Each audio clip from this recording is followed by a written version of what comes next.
So we continue with oligopoly. So we're going to the costs, benefits of oligopoly to the producers, to consumers, to the workers or employees, and to governments. So we're going to start with the producers. For producers, they will be able to charge a higher price, which is better than if there was competition. Because they've collided, stop that already, please. Because they've collided, it means they have agreed upon price. And whatever price they've agreed upon, it's definitely going to be a higher price. That is the advantage for oligopoly. Do we get the first point here? Producers will be able to charge a higher price because it's been set, it's been agreed upon. Then what is the problem about oligopoly for producers? For producers, they won't be able to extend their sales because it is always going to be on collusion.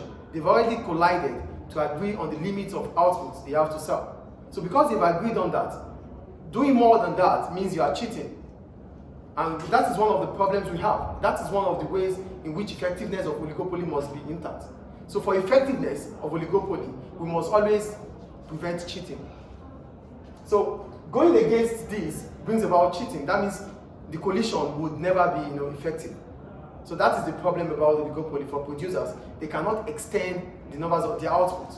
As a result, they cannot sell further than what is being agreed upon. Do we understand producers here? Yeah.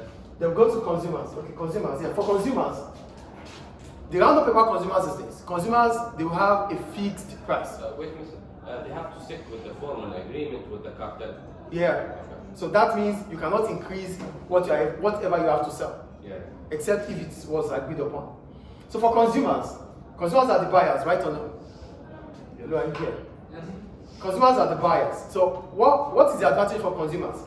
Because the price is fixed, it means there's going to be price stability for over a long period of time. There's no speculation in the market because the price is fixed. So consumers will witness what we call a fixed or a stable price over time. So that means the budget of consumers for that particular product will be stable for a long period of time. Do you understand the advantage here? Yes. It is difficult when you go to the market today, the price is different from tomorrow. So every now and then the price changes. It is not stable.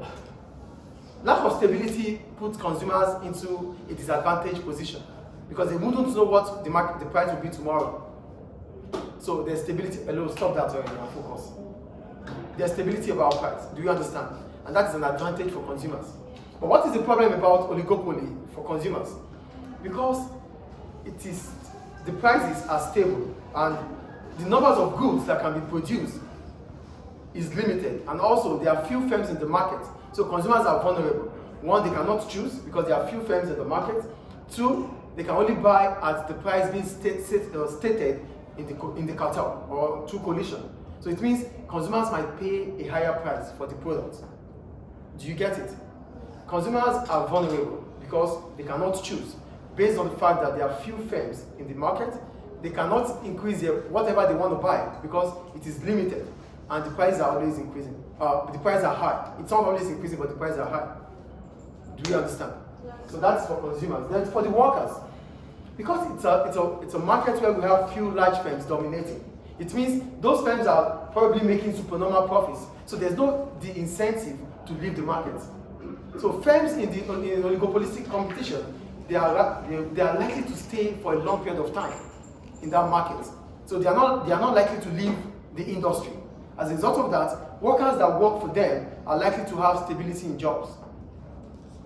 Do you get the advantage here? Yes. In an oligopolistic competition, there are few large firms there and they make supernormal profits. As a result of that, there's going to be consistency in operations, which means workers do not have to leave their job because of the firm leaving the industry. The few firms will stay for as long as possible, which means the workers are intact, their jobs are intact. You better be here. Do you get the point, please? Yeah. And the problem for workers is that they might want to switch job, but there are few firms in the industry. That means the choice they have when they have to switch job is less. Like there are a lot of schools now, so if I can choose to leave this school to go to another school, but if there are just 3 schools in the industry, that means the choice I have left is limited. Do you understand? Yeah. So the choice of switching job in an oligopolistic competition for workers is limited. And that is disadvantage because you don't have more choice to make. Do you understand for workers? Mm-hmm. Then for government, how is it advantageous to government? It is advantage to government because government will be able to charge a higher tax. You know, taxes on profit, corporation tax will increase for government because firms in oligopolistic competition, they make supernormal profits. They make abnormal profit. As a result of that, the taxes government gets through revenue, or the revenue government gets through taxes will be high, which means government can be able to spend on other public expenditures. Do you understand? It's an advantage for government. Revenue from tax is increasing because firms in an oligopolistic competition, they make supernormal profit. Making supernormal profit means you're going to pay a higher tax. Taxes on profit. Yeah, tax increases as the... Tax increases and government will be able to make more revenue, which allows government to spend more on public expenditure like on healthcare, education, infrastructure. But what is the problem? Because it's an oligopolistic competition, there won't be productive efficiency, there won't be allocative efficiency, there won't be dynamic efficiency. There won't be productive efficiency because not all the goods that are available will be for consumers. They are limited. There won't be allocative efficiency because the quantity needed is not going to be gotten by consumers. And there won't be dynamic efficiency because there's no need to be. Do you understand? So firms in an oligopolistic competition will not be efficient. They don't care about efficiency because whatever price they charge, whatever cost they incur, they can as well transfer it to consumers to pay a higher price. Do we get it? Yes. Any question about oligopoly? No. So stop here. Thank you.